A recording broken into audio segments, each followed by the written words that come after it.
আসসালামু আলাইকুম। আমন্ত্রণ বাংলাভিশন সংবাদে আপনাদের সাথে আছি আমি পৃথা ইসলাম কনক। শুরুতেই বিআরবি কেবল সংবাদ শিরোনাম। সাম্প্রদায়িক সম্প্রীতি বিনষ্টের প্রতিবাদে বিএনপির মিছিল শেষে পুলিশের সাথে সংঘর্ষ, টিয়ারশেল নিক্ষেপ, বিনা উস্কানিতে হামলার অভিযোগ মির্জা ফখরুলের। বিএনপি সবসময় বিশৃঙ্খলা করতে চায় বললেন স্বরাষ্ট্রমন্ত্রী। যে কোনো ইস্যুকে রাজনৈতিক রূপ দিয়ে বিতর্কিত করাই তাদের কাজ, মন্তব্য ওবায়দুল কাদেরের। সরকারের নীতির কারণে গত ১৩ বছর ধারাবাহিক প্রবৃদ্ধি, বিনিয়োগ বৃদ্ধি সহ অর্থনীতি এগিয়েছে বললেন প্রধানমন্ত্রী। দেশের ট্রেড অ্যান্ড ইনভেস্টমেন্ট সামিট উদ্বোধন।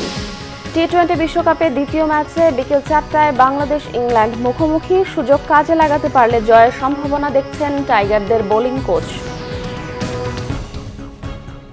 দেখছিলেন বিআরবি কেবল সংবাদ শিরোনাম, এবারে বিস্তারিত। রাজধানীর নয়াপল্টন এলাকায় মঙ্গলবার বিএনপি নেতাকর্মীদের সাথে পুলিশের ধাওয়া পাল্টা ধাওয়ার ঘটনা ঘটেছে। নেতাকর্মীদের ছত্রভঙ্গ করতে টিয়ারশেল ও রাবার বুলেট নিক্ষেপ করে পুলিশ। বিএনপি মহাসচিব মির্জা ফখরুল ইসলাম আলমগীরের অভিযোগ, বিনা উস্কানিতে এই হামলা। অন্যদিকে পুলিশ বলছে, সমাবেশের পর মিছিলের কোনো কর্মসূচি না থাকলেও নেতাকর্মীরা মিছিল করে এবং হামলা চালায়।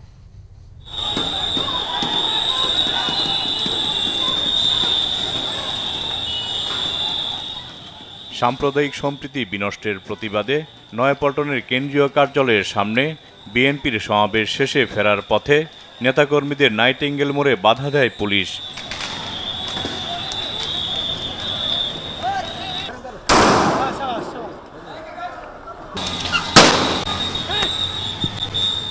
নেতাকর্মীদের ছত্রভঙ্গ করতে ধাওয়া দেয় তারা। নয়াপল্টনের আশপাশের গলিতে অবস্থান নিয়ে নেতাকর্মীরাও পুলিশকে লক্ষ্য করে ইটপাটকেল নিক্ষেপ করে।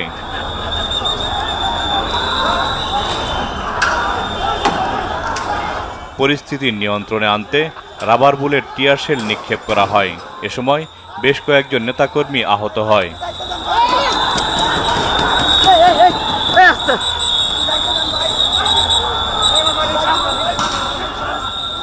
পুলিশ বলছে, সমাবেশের কর্মসূচি থাকলেও মিছিলের কোনো কর্মসূচি ছিল না। সমাবেশ শেষে মিছিল, আপনারা জানেন যে পার্টির মহাসচিব বলছে কোনো ধরনের মিছিল হবে না। এরপরেও আপনারা দেখেছেন মিছিল সহকারে এদের নেতাকর্মীরা যখন এদের এখানে আসে, আমাদের পুলিশের উপর ইট পাটকেল ছুঁড়ে, তখন পুলিশ বাধ্য হয়ে লাঠিচার্জ করে। আমার অনেক পুলিশ সদস্য আহত হয়েছে তাদের ইট পাটকেলে। তবে বিএনপির মহাসচিব মির্জা ফখরুল ইসলাম আলমগীরের অভিযোগ, বিনা উস্কানিতে নেতাকর্মীদের উপর হামলা করেছে পুলিশ। শান্তিপূর্ণভাবে আমরা সমাবেশটা শেষ করেছি। আমি পরিষ্কার করে বলেছি যে আমাদের প্রোগ্রাম কর্মসূচি এখানেই শেষ হলো। এরপরে তারা ঘরে ফিরে যাচ্ছিল শান্তিপূর্ণভাবেই। ঘরে ফিরে যাওয়ার সময় পুলিশ অতর্কিতে তাদের উপরে হামলা করেছে, তাদের উপরে লাঠিচার্জ করেছে, টিয়ার গ্যাস শেল মেরেছে এবং গুলি করেছে। অনেকেই আমাদের নেতাকর্মীরা তারা আহত হয়েছেন এবং অনেকে আবারও গ্রেফতার করা হয়েছে। আমরা তীব্র নিন্দা জানাচ্ছি, প্রতিবাদ করছি এবং অবিলম্বে সকল গ্রেফতারকৃত নেতাকর্মীদেরকে মুক্তি দেওয়ার জন্য বলছি। সরকার জনবিচ্ছিন্ন হয়ে পড়ায় সভা সমাবেশ করতে দিচ্ছে না বলে অভিযোগ করেন বিএনপির মহাসচিব। জাহাঙ্গীর আকন্দ, বাংলাভিশন, ঢাকা। এর আগে নয়াপল্টনে দলীয় কার্যালয়ের সামনে সম্প্রীতি সমাবেশে বিএনপি মহাসচিব মির্জা ফখরুল ইসলাম আলমগীর বলেন, সংখ্যালঘুদের নিরাপত্তা দিতে ব্যর্থ হয়েছে সরকার। সাম্প্রদায়িক দাঙ্গা তৈরি করে মানুষের অধিকার ব্যাহত করে সরকার জনমানুষের জীবনকে দুর্বিষহ করে তুলেছে। সরকার পরিবর্তন এখন জনগণের দাবি। পদত্যাগ করে নিরপেক্ষ সরকারের কাছে ক্ষমতা হস্তান্তরের দাবি জানান তিনি। পূর্ব ঘোষিত কর্মসূচি অনুযায়ী বেলা 11টায় জাতীয় প্রেসক্লাব অভিমুখে সম্প্রীতি শোভাযাত্রা হওয়ার কথা থাকলেও অনুমতি না থাকায় নয়াপল্টনের কেন্দ্রীয় কার্যালয়ের সামনে সমাবেশ করে বিএনপি। এতে দলটির নেতারা অভিযোগ করেন, নৈরাজ্যকর পরিস্থিতি সৃষ্টির জন্য সরকার অত্যন্ত পরিকল্পিতভাবে হিন্দু মুসলমানের মধ্যে সাম্প্রদায়িক সম্প্রীতি বিনষ্ট করার ষড়যন্ত্র করছে। আজকে মন্দিরে হামলা করে ক্ষমতা টিকানো যাবে না। বাংলাদেশের মানুষ সিদ্ধান্ত নিয়েছে, এই স্বৈরাচারী, জুলুমবাজ, দাবেদার, দুর্নীতিবাজ সরকারের থেকে জাতিকে মুক্ত করার জন্য জাতি শপথ নিয়েছে।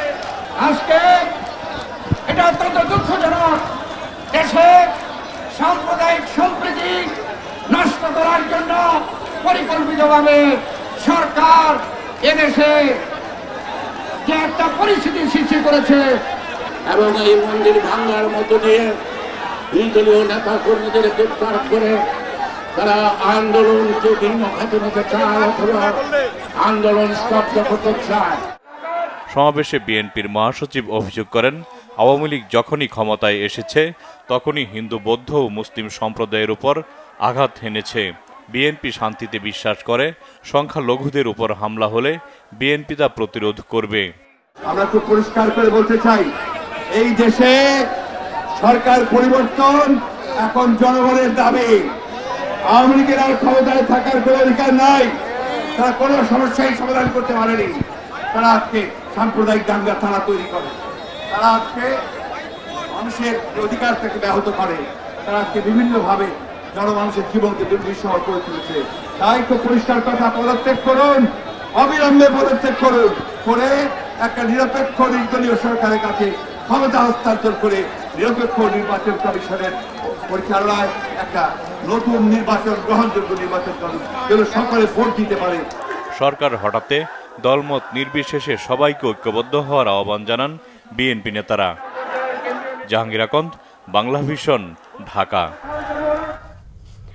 এদিকে স্বরাষ্ট্রমন্ত্রী আসাদুজ্জামান খান বলেছেন, বিএনপি সবসময় বিশৃঙ্খলা তৈরিতে অভ্যস্ত।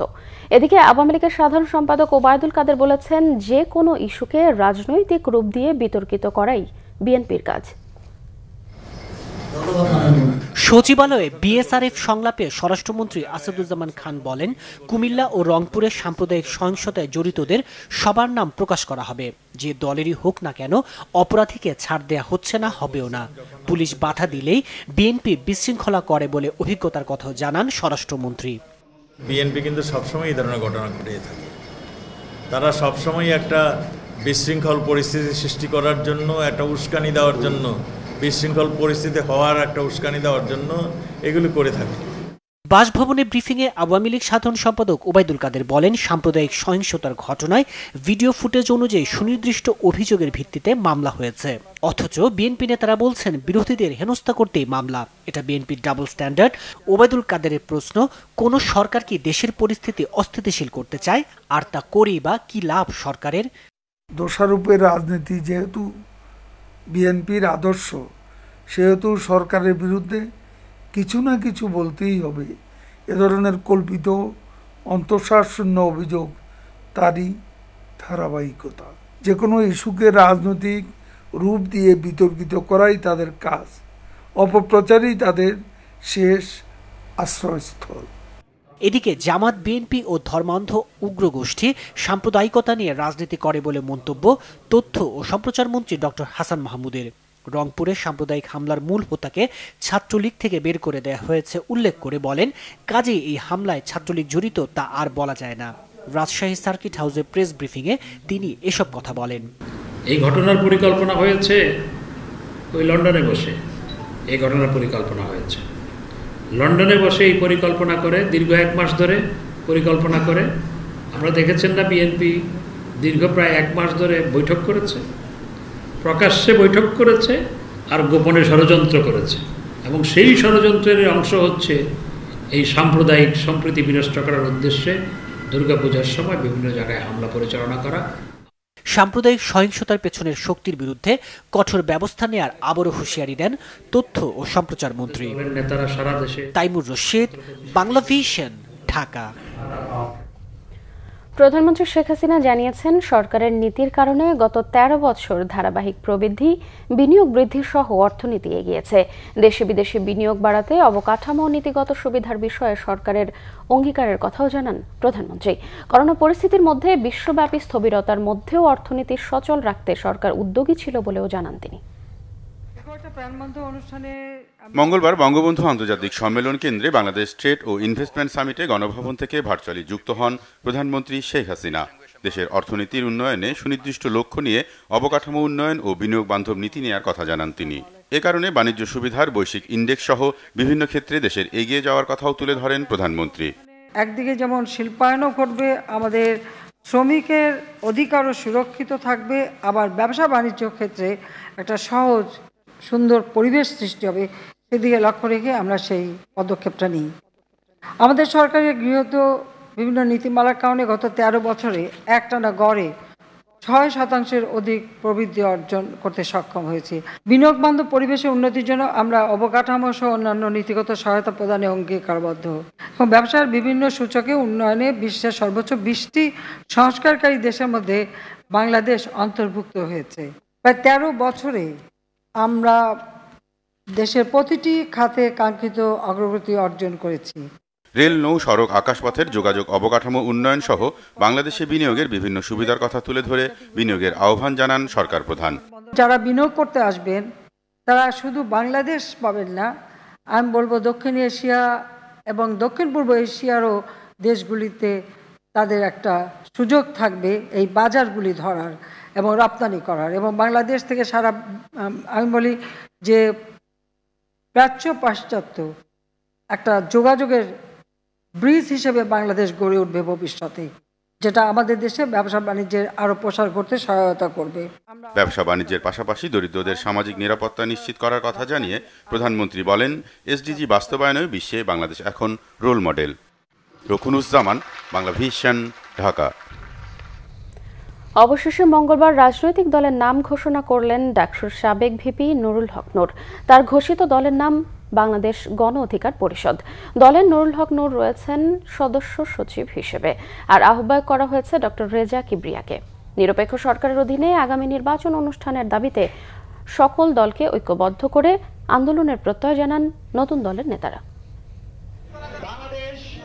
রাজধানীর পল্টনের প্রীতম জামান টাওয়ারে অবস্থিত কার্যালয়ে আনুষ্ঠানিকভাবে দলের নাম ঘোষণা করেন ডাকসুর সাবেক ভিপি নুরুল হক নূর।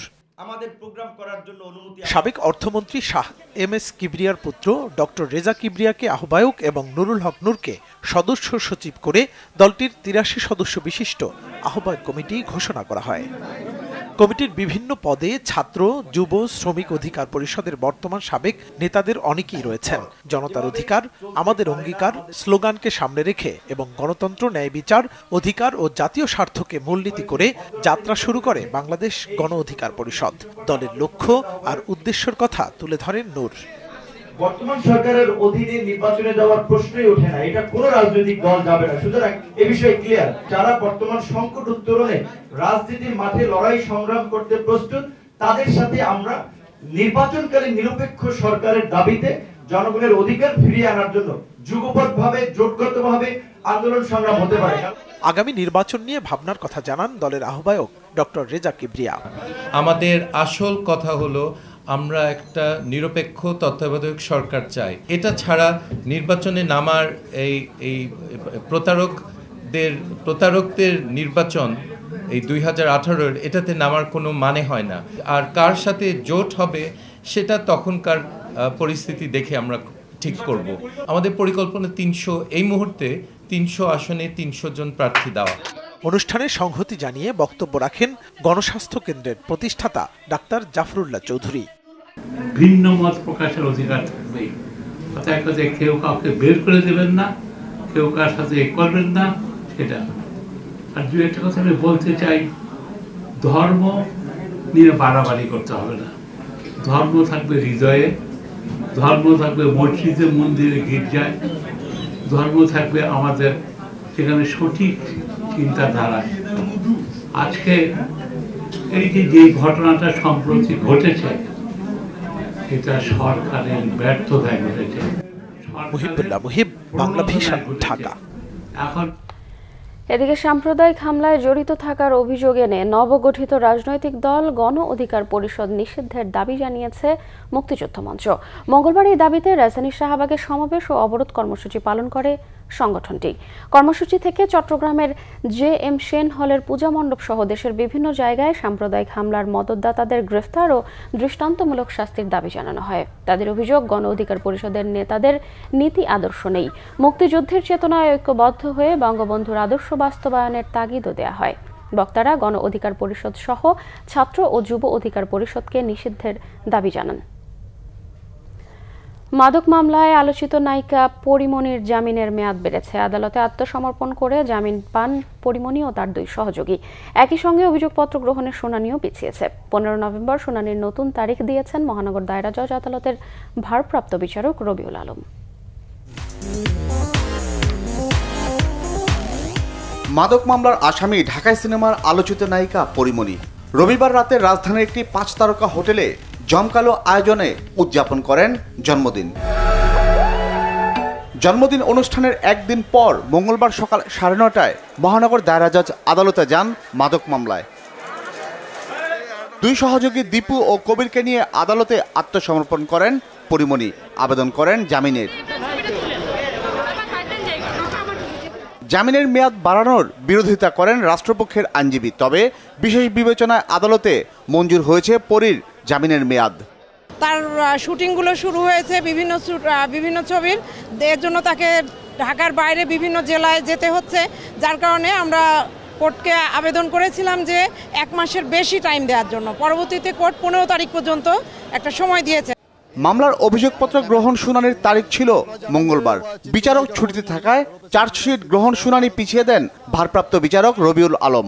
ভারপ্রাপ্ত আদালত এটা আমলে গ্রহণ করতে পারে নাই, যার জন্য এই মামলাটি আবার 15/11/2021 তারিখে এই মামলাটি আবার অভিযোগপত্র আমলে গ্রহণ শুনানির জন্য 15 দিন ধার্য হয়েছে। গেল 4 অক্টোবর পরিমণি সহ 3 জনের বিরুদ্ধে আদালতে অভিযোগপত্র জমা দেন তদন্ত কর্মকর্তা। এর 3 মাস আগে 4 আগস্ট বনানীর বাসা থেকে পরিমণিকে আটক করে র্যাব। জব্দ করা হয় বিভিন্ন ধরনের মাদক। জিয়া খান, বাংলা ভিশন, ঢাকা। এবার SM গ্রুপ T20 বিশ্বকাপের খবর।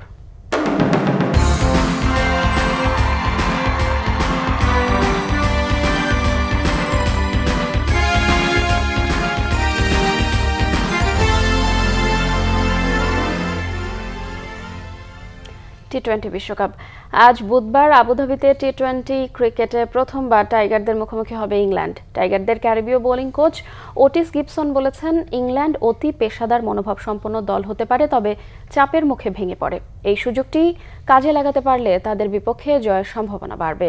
বাংলাদেশ সময় আজ বিকেল 4টায় শুরু হবে ম্যাচটি। দুবাই থেকে আহমেদ সারওয়ারের রিপোর্ট। T20 বিশ্বকাপে টাইগাররা মাঠে যতটা তার চাইতে বেশি সরব মাঠের বাইরে। ম্যাচের রেজাল্ট যাই হোক, মাঠের বাইরে বোমা ফাটাচ্ছেন সাকিব, রিয়াদ, মুশফিকরা। যদিও শ্রীলঙ্কার বিপক্ষে ম্যাচ থেকে কপালে চিন্তার ভাঁজ, সেমিফাইনাল দূরস্থ। একটি জয়ের জন্য হাহাকার টাইগারদের। ব্যাটিং বোলিংয়ে মনোযোগী ক্রিকেটাররা বিশ্রামের ফাঁকে খুনসুটিতে নিজেদের চাঙ্গা করার চেষ্টা। মাঠে সবচেয়ে খারাপ অবস্থা ওটিস গিবসনের ডিপার্টমেন্ট পেস বোলিংয়ে। ইংল্যান্ডের বিপক্ষে পেসারদের দিচ্ছেন আক্রমণাত্মক হওয়ার দীক্ষা। ইংল্যান্ডের ব্যাটিং লাইন আপ খুবই শক্তিশালী, আক্রমণাত্মক ব্যাটিং করাই তাদের স্বভাব। সেজন্য মারতে গিয়ে তাদের উইকেট নেওয়ার সম্ভাবনাও তৈরি হবে। বোলারদের ঘাবড়ে গেলে চলবে না, মাথা ঠান্ডা রেখে সঠিক পরিকল্পনা ও দক্ষতার সঙ্গে বোলিং করতে হবে।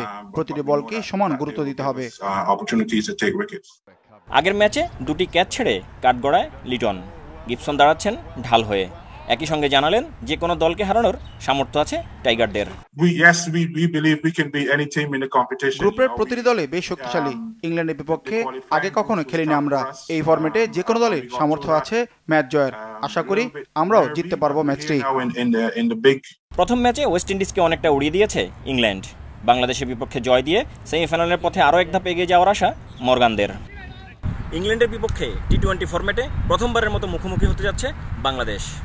বাছাই পর্বে স্কটল্যান্ডের কাছে হেরেও বাংলাদেশ যেভাবে কামব্যাক করে চূড়ান্ত পর্বে এসেছে, দর্শকদের প্রত্যাশা শ্রীলঙ্কার কাছে হারলেও ইংল্যান্ডকে হারিয়ে আবার জয়ের ধারা ফিরবে বাংলাদেশ, যার সামর্থ্য বাংলাদেশের অবশ্যই আছে। Ahmed Sarwar, Bangla vision, ICC cricket academy মাঠ, দুবাই। সাম্প্রদায়িক সহিংসতাকে পুঁজি করে বিএনপি ও অঙ্গ সংগঠনের নেতাকর্মীদের বিরুদ্ধে করা মামলা গ্রেফতারের প্রতিবাদে মঙ্গলবার নোয়াখালীতে সংবাদ সম্মেলন করেছে জেলা বিএনপি। সংবাদ সম্মেলনে জেলা সভাপতি গোলাম হায়দার অভিযোগ করেন, বিএনপি ও অঙ্গ সংগঠনগুলোর নেতাকর্মীদের বিরুদ্ধে মামলা দিয়ে গণগ্রেফতার করছে পুলিশ। এ সময় জেলা বিএনপির সাধারণ সম্পাদক অ্যাডভোকেট আব্দুর রহমান, শহর বিএনপির সভাপতি আবু নাসের ও জেলা ছাত্রদলের সাধারণ সম্পাদক আব্দুল্লাহ আল নোমান সহ অঙ্গ ও সংগঠনের নেতাকর্মীরা উপস্থিত ছিলেন। গেল বছর ভালো দাম পেয়ে এবার আলু চাষে ঝুঁকছেন নীলফামারীর বেশিরভাগ কৃষক। আগাম জাতের আলু চাষে ব্যস্ত তারা, তবে সারের দাম কিছুটা বেশি হওয়ায় বিপাকে কৃষক। মাঠের পর মাঠে আগাম আলু চাষে মেতেছেন নীলফামারীর চাষিরা। কদিন বাদেই নতুন আলুর দেখা মিলবে উত্তরের হাটবাজারে। সূর্যোদয় থেকে সূর্যাস্ত আলুর মাঠে বিরামহীন সময় পার করছেন কৃষক। এক জমিতে আলু চাষাবাদের পর আরও 2টি ফসল চাষ করবেন তারা। গত বছর 2 বিঘা গাছে দাম পাচ্ছি ভালো, ফলনও পাচ্ছি ভালো। 40 টাকা থেকে 45 টাকা আলু কেজি বিক্রি হয়েছে। বীজ আমি কিনছিলাম 2200 টাকা, আর এবছর বীজ কিনলাম 1050 টাকা বস্তা। উৎসাহ নিয়ে আলু চাষ করলেও হুট করে সারের মূল্য বৃদ্ধিতে বিপাকে তারা। সার কিনতে মূল্য বেশি, 1650 টাকার সার এখন 2700-2800, তাও তো আমরা পাচ্ছি না। আমরা পাচ্ছি 2 নম্বর। বাংলাদেশি ফসফেট 2600 টাকা বস্তা, পটাশ 1000 টাকা। অবশ্য কৃষি বিভাগ বলছে সারের পর্যাপ্ত মজুদ রয়েছে। ভালো ফলন ও দাম পাওয়া নিয়েও বেশ আশাবাদী কৃষি কর্মকর্তারা। সারের মজুদ যথেষ্ট থাকায় কৃত্রিম সংকট বা সারের কোনো ঘাটতি নেই এবং ডিলার পর্যায়ে যে সরকার কর্তৃক নির্ধারিত যে দাম সেটি বিক্রি হচ্ছে। ইতিমধ্যে আগাম আলু বপন শুরু হয়েছে। এই আলুর দাম কৃষক যথেষ্ট ভালো পেয়ে থাকে। এটি 50 থেকে 55 দিনের মাথায় সংগ্রহ করা যায়। নীলফামারীতে এবার আগাম জাতের আলু চাষের লক্ষ্যমাত্রা ধরা হয়েছে 22,270 হেক্টরে। উৎপাদন লক্ষ্যমাত্রা 4,48,150 metric ton. Bangla Vision news desk. এবারে ক্লেমন খেলার সংবাদ।